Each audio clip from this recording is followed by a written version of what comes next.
Paris PTI ce soir avec notre invité. Quelques indices pour savoir qui il est ce soir. Son père roulait fièrement au volant d'une AX. AX c'est quoi? C'est une voiture, c'est une Citroën. Déjà pas de Il a grandi avec le Club Dorothée. Ça je connais et le film du samedi soir sur Canal+. T'as connu ça? Oui.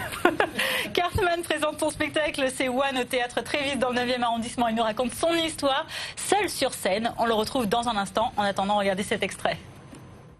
La dernière fois, sur le plateau de Vendredi, tout est permis. Il y avait un gamin de ton âge, d'ailleurs, qui avait 18 ans. Il draguait sur Instagram.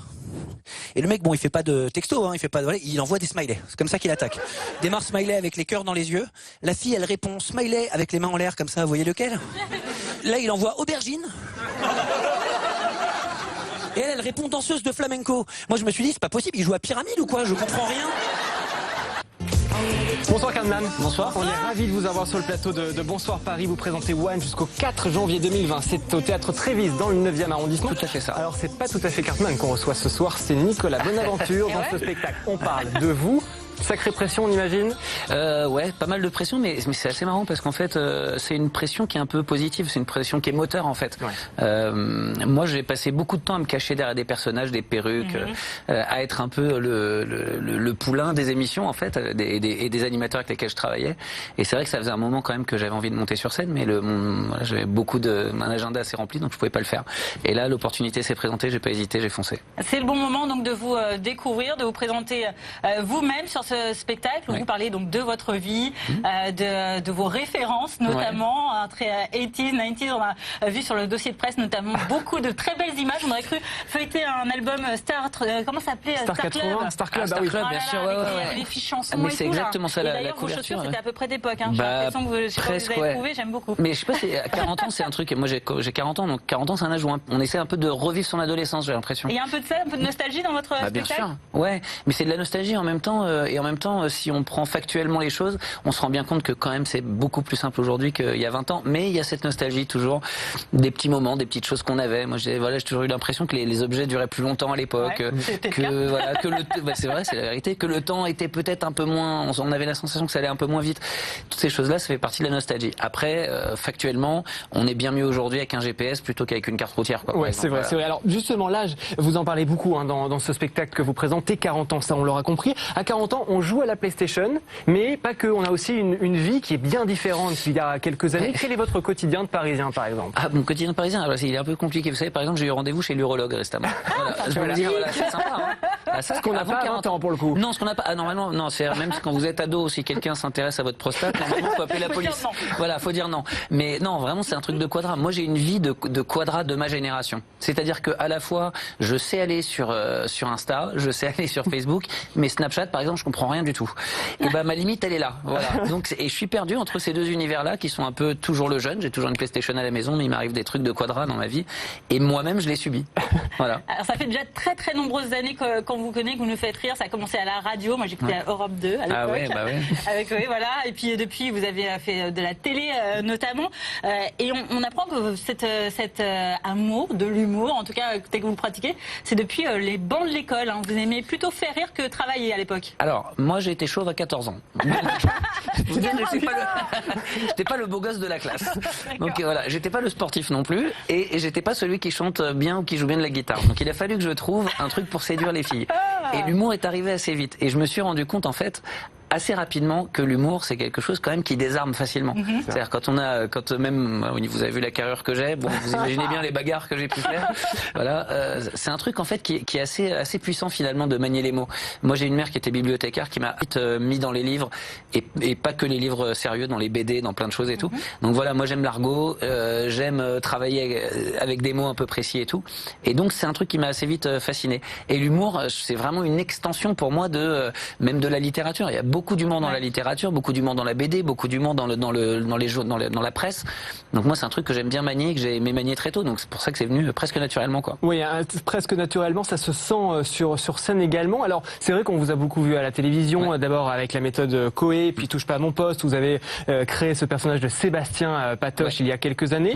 Et de manière très surprenante, vous n'étiez jamais monté sur scène seul finalement, parce que la vie a fait que vous n'avez jamais eu cette opportunité. C'est ce que vous nous disiez en début d'interview. Pourquoi à 40 ans, cette opportunité s'est présentée. Est-ce que vous le faites maintenant pour ne pas avoir de regrets ensuite? En fait, le point de départ, c'était un peu ça. Je me suis dit, si je le fais pas là, je serais trop vieux pour le faire. Et puis en même temps, je me suis assez vite rendu compte qu'en fait, moi j'ai l'impression que les planètes, elles s'alignent d'une certaine façon et que parfois, faut pas chercher à comprendre. Si on le sent, faut y aller. Moi, c'est ce qui s'est passé. Je me suis dit, 40 ans, je commence à avoir des choses à raconter. J'avais pas l'impression avant que ma vie était... En tout cas, j'avais pas trouvé les aspérités pour raconter des choses. Aujourd'hui, je sais pas, je ris de moi en fait en me revoyant ado, je ris de moi en me revoyant jeune adulte et j'arrive à rire de moi aujourd'hui et je me suis dit voilà, c'est le point de départ d'un spectacle. Évidemment, de parler de soi, c'est le point de départ d'un spectacle. C'est pas une question de, je suis pas du tout centré sur ma personne, c'est que ça me permet de traverser des époques et ça me permet aussi de finalement faire réaliser à ceux qui sont dans la salle que quoi qu'on fasse comme métier, quoi qu'on ait comme vie, quels que soient les problèmes qu'on ait eus, on a à peu près tous les mêmes problèmes au même moment. Voilà. Et on partage les mêmes expériences. On reconnaît toujours beaucoup de sa propre vie, effectivement, en voyant votre spectacle. Notamment un spectacle dont on a parlé beaucoup d'humour, mais aussi un spectacle dont votre metteur en scène dit qu'il vous montre, vous également, dans votre sensibilité, qu'on a moins l'habitude de voir sur les plateaux télé ou d'entendre à la radio. Est-ce que vous êtes un petit peu plus ouvert aussi au public? Vous avez dévoilé un peu vos jardins secrets? C'est pas exactement ça. C'est plutôt qu'en fait, moi je parle avec tendresse en fait de mon adolescence et des gens que j'ai croisés. Je parle avec tendresse de mon âge de jeune adulte et tout. Et je pense que la sincérité que je n'ai pas voulu mettre au premier plan du spectacle, parce que je voulais vraiment pas faire un spectacle. Je dis voilà, ce soir je vais tout vous dire. Je vais me livrer sur mes failles, les gens qui me manquent, ce que j'aurais aimé être. Et voilà, j'en parle pas. Voilà, il y a plein de choses qui me sont arrivées dans ma vie, comme tout le monde. J'ai traversé des drames, des choses comme ça. Mais c'est pas du tout mentionné dans le spectacle. Mais par contre, il y a une sincérité dans les personnages que je raconte, dans les endroits que je décrit. Moi, il y a beaucoup de gens qui s'imaginent que quand on fait de la télé, on vient de la télé. On fait de la télé aussi parce qu'on a croisé des gens ou qu'on vit dans un certain milieu. Moi, j'ai grandi dans une cité à Sevran, dans le 93, au 9e étage d'une tour HLM où il y avait des cages d'escalier avec des graffitis dedans, un ascenseur qui marche jamais et des murs super fins. Et c'est ça que je raconte aussi dans le spectacle. C'est les voisins que j'avais, les gens que j'ai croisés, les gens que j'admirais, ceux qui m'ont un peu déçu aussi dans ma vie.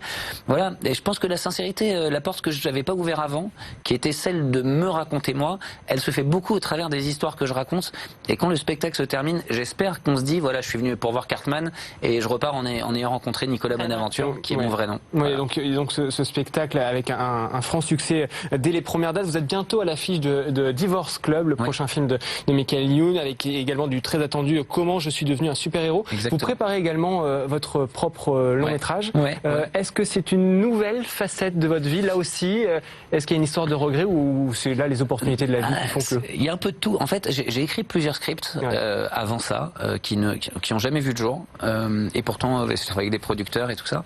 Et en fait, on m'a proposé, c'est Amanda Sters en fait, qui m'a proposé de développer un script d'une idée qu'elle avait eue. Une comédie qu'elle ne se sentait pas apte à développer. Elle m'a dit voilà, moi j'ai pas envie de faire de la comédie, par contre si tu as envie de le faire, fais-le. Et en fait il s'avérait qu'il y a un tronc commun entre le spectacle que je fais et ce film, et c'est le hasard qui a vraiment fait ces choses-là. Et c'est quoi ce tronc commun? C'est les années 90, le retour dans le passé, voilà, et du coup ces deux choses-là se rapprochent et je me suis dit bon bah ça c'est évidemment c'est un signe, c'est le moment de le faire, donc on est en train de travailler dessus. Un film c'est long à monter, c'est long à travailler, mais on est en plein dedans, on espère que ça va, voilà. J'adore ça moi. Mais moi si je pouvais tout faire, je ferais tout, c'est-à-dire même les décors ou la lumière. Ça viendra peut-être après, quand vous avez encore d'autres choses d'autres défis à relever. En général, si on a été acteur et réalisateur et qu'on se retrouve à faire la lumière, c'est qu'il y a eu un petit souci de... Pourquoi pas, non, mais voilà, de la passion après. Mais en tout cas, non, moi j'aime bien, voilà. Donc j'ai vraiment hâte d'aller au bout de ces représentations à Paris pour pouvoir aussi retourner en province et pouvoir remontrer le spectacle aux gens, parce que je fais une tournée de rodage, j'étais dans les petites salles, dans les salles plus grandes, et puis j'ai hâte que le spectacle continue à vivre et tout ça, et s'il peut y avoir le film en plus, je suis le plus heureux des hommes, quoi. En tout cas, on vous souhaite plein de bonnes choses dans toutes ces aventures, parce qu'il y en a beaucoup. En tout cas, One, c'est au théâtre de Trévise dans le 9e arrondissement, le mercredi, jeudi, vendredi et samedi à 20h. Enfin, vous pouvez venir le mercedi, mais j'y suis pas. C'est pas vous? Non, c'est le mercredi, c'est Alex Ramirez, qui est là-bas que j'embrasse d'ailleurs. Allez-y, c'est très bien aussi. Et donc le jeudi, vendredi, samedi, c'est bien vous, à 20h, voilà, à partir jusqu'au 4 janvier. Voilà, Cartman avec One. On ira indéniablement le voir. Oui, grand plaisir. On va poser une soirée pour aller le voir. C'est ça, on fait ça. On fait un duplex. Ça compte toujours pendant qu'on travaille. Oui, mais on va trouver une solution. On va enregistrer l'émission. Merci beaucoup d'avoir été avec nous. Merci de votre accueil. Merci beaucoup. La sélection Bonsoir Paris, comme tous les soirs, on vous fait découvrir un artiste ou un groupe de passage dans notre région. Ce soir, c'est Hubert Félix Teffer, la Tréfienne, la fille du coupeur de joint. L'artiste français sera en concert ces 22 et 23 novembre à l'Olympia. C'est dans le 9e. Elle descendait de la montagne en chantant une chanson paillarde, une chanson de collégien.